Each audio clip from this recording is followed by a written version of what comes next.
Here we are on our 16-hour flight from San Francisco, California, USA, to Melbourne, Australia. Australia is a place I've always wanted to go visit, particularly to Uluru. Some of you might know that as Ayers Rock, and also to the Great Barrier Reef for some snorkeling. You got to find Nemo and Dory. But Melbourne never really was on my radar. In addition to traveling to a country we had never visited before, we decided to go by a method we hadn't really used before. Most of the time we plan our own vacations and do all of our own bookings, and this time we decided to go with a tour group. Other than trying to catch a little bit of rest, our first evening in Melbourne was spent at the Rendezvous Hotel, Melbourne, on Flinders Street, with a lovely welcome dinner where we had the opportunity to get to meet our travel companions. Our first touring site of the day was St. Patrick's Cathedral, but we began our morning with an included breakfast at our hotel and continued with an orientation tour by motor coach of the city of Melbourne, which included Queen Victoria Market, Chinatown, and several other locations of interest that we would probably want to return to during our free time. St. Patrick Cathedral first opened its doors to the public on Sunday, the 31st of October, 1897, and it is estimated that about 10,000 people participated in that first viewing. St. Patrick Cathedral is built in the traditional style, facing east to west, with a main altar at the eastern end. The design is like that of a Latin cross, and is designed in the Gothic style, specifically the geometric decorated Gothic. When considering Gothic architecture, one of the things that I think of are the gargoyles, also called grotesques. Now, these are used to channel water away from the building's walls and foundations in order to prevent damage caused by erosion and water infiltration. But this is Kenny the Gargoyle, and he has a little bit more of a specific history. Master stonemason Tom Carson carved the Kenny Gargoyle in 1992 during a renovation project. Mr. Carson said he took a little bit of liberty in using former Premier Jeff Kennett as a model for this particular grotesque, but it was all in good fun.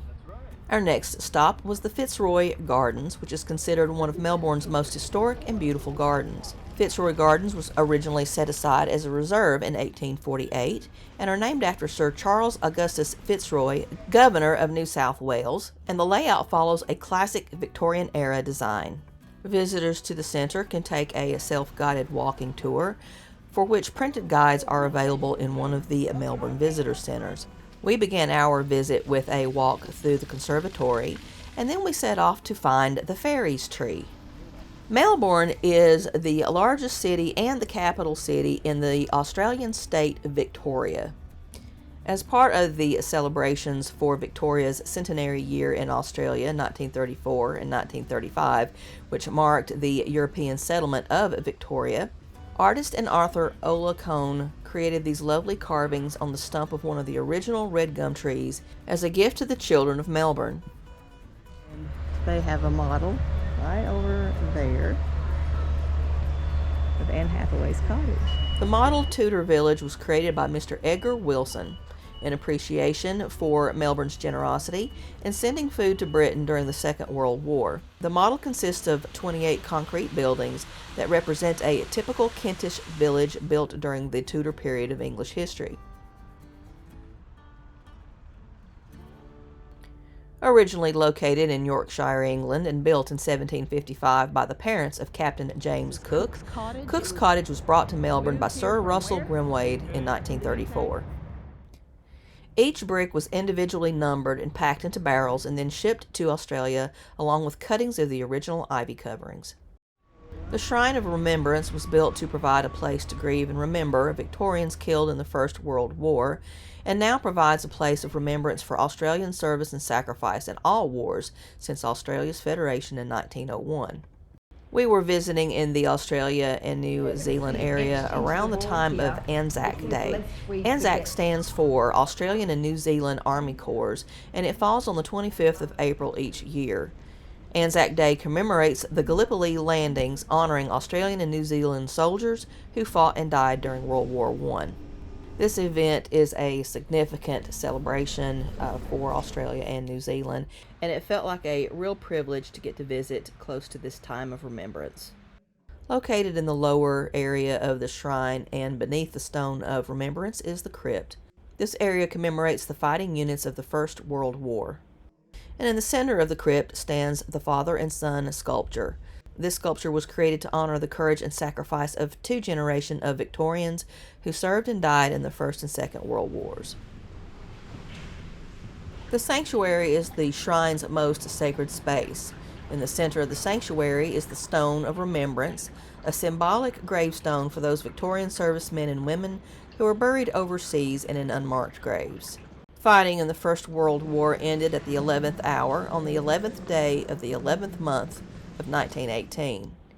And each day on Remembrance Day, a natural ray of sunlight enters the sanctuary to shine on the Stone of Remembrance, and it illuminates the word love.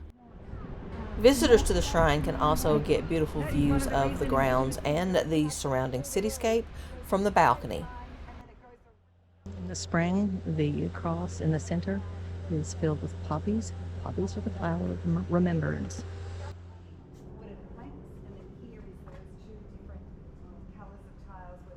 So this is a lamington, and this is one of the desserts that I read about that you're supposed to try while you're here. Our afternoon and evening schedule includes a visit to Phillips Island to view the penguin parade, but let's keep the focus on Melbourne for just a little bit longer with a visit to Hoosier Laneway. I found Melbourne to be a beautiful city with a fantastic vibe, and we've gotten to go to all kinds of wonderful places today. But I particularly enjoyed getting to experience Melbourne's world-renowned street art culture. This blue cobblestone laneway is a free-to-paint zone, which means that artists from Melbourne and from around the world can come here and express themselves. Even the famous street artist Banksy has left artistic mark on the laneway. Unfortunately, this work was accidentally painted over, creating a bit of a public outcry, but also emphasizing the temporary and ever-changing nature of this art venue. At the top of the laneway is The Outsiders Melbourne, the Sandrew Collection. Sandra Powell and Andrew King, known collectively as Sandrew, have, according to their website, one of the largest collections of street art in Australia, including the largest collection of Banksy artworks in the country. At the time of our visit, the exhibition included over 100 artwork from both local and international street artists. I have to admit I was lured into visiting this exhibit by the mention of Banksy, but also a particular highlight was an immersive presentation by local artist Roan. Hoosier Lane is now a safe and very popular tourist destination, but it hasn't always been so.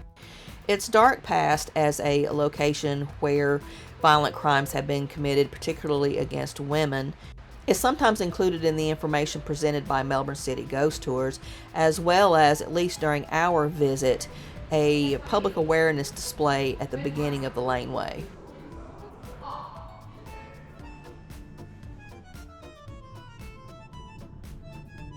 Walk, and I got a tiramisu cone, and you got salted caramel. salted caramel. Southgate. Southgate. If you are feeling a bit peckish after taking in all of the colorful street art, there are several dining options nearby, including DeGraves Street, which is where we had lunch earlier today.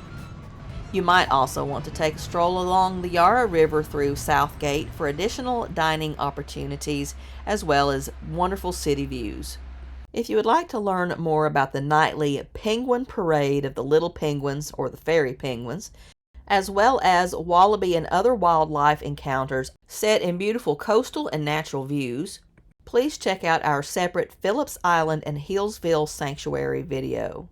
I am so glad that we visited Melbourne. It has become one of my favorite cities in the world. Please stay with us as we continue our M&M Life on Purpose adventures in Australia.